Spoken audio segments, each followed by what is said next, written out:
Cura, muchísimas gracias y tiene la palabra. Buenos días. Quiero suscribir en primer lugar el agradecimiento personal y familiar hacia la figura de Nuria, como no podía ser de otra manera, en su calidad humana, en la empatía que ha tenido en todo momento con nosotros y de verdad agradecerte de corazón. Igualmente a Javi, te digo lo mismo. Muchas gracias por acompañarnos en este proyecto y por tu buena disposición hacia todo lo que hemos necesitado. Gracias, Nuria. No quiero pasar sin dar las gracias también a los alcaldes de Barranca y de Pasarón que están hoy aquí presentes con nosotros y nos arropan en este acto. Dicho esto, me presento. Soy Cura Ramos y soy la nieta de Alfredo Ramos Rubio. Mi abuelo nació en Pasarón en el año 1903. De profesión era zapatero. Mi abuelo fue alistado para el cumplimiento del servicio militar con 21 años y tuvo destino en Gijón, pasando después a una ciudad marroquí llamada Rincón de Medir, que está situada entre Tetuán y Ceuta. Con 24 años disfrutó de licencia regresando a su pueblo Pasarón. Se casó en Piornal en 1933 con mi abuela Francisca Guillén. Tuvieron 3 hijos, Eloy, Juan y Ángel. Ángel es mi padre. Eloy, por diversos motivos, hoy no nos puede acompañar y desgraciadamente Juan se encuentra fallecido. De este matrimonio y de sus respectivos matrimonios tuvieron 8 nietos, de los cuales hay 2 varones, casualmente también llamados Alfredos.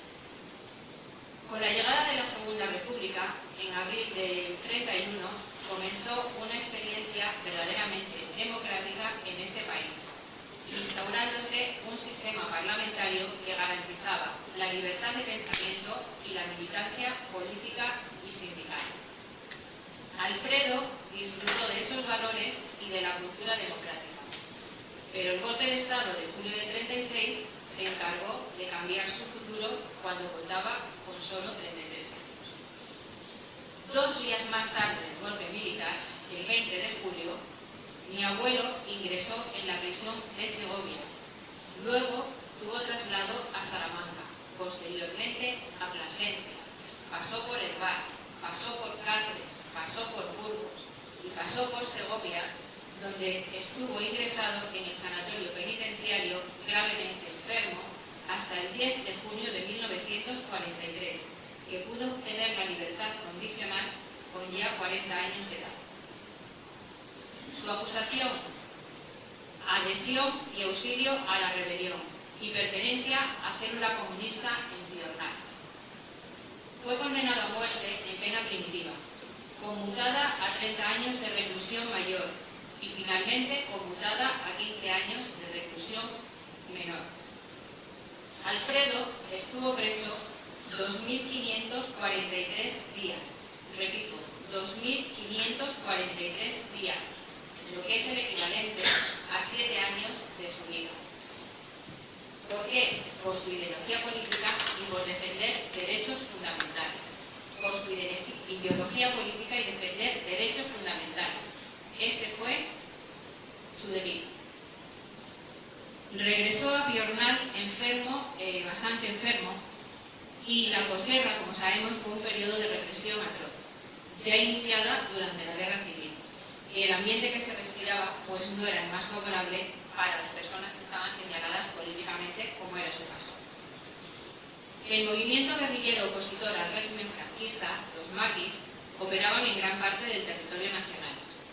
Y Alfredo, una vez recuperado, entre comillas, y tras el ambiente hostil que se percibía en el pueblo, decidió unirse a la 12ª División, capitaneada por el francés. Alfredo adquirió el alias de maestro. Comenzaron las detenciones de enlaces y afines a la causa.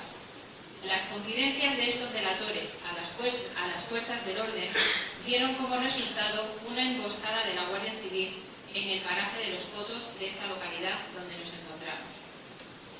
Ahí se encontraba la partida de mi abuelo. Como resultado de ese enfrentamiento, el 4 de agosto de 1946, 4 guerrilleros consiguieron huir y 4 personas perdieron la vida.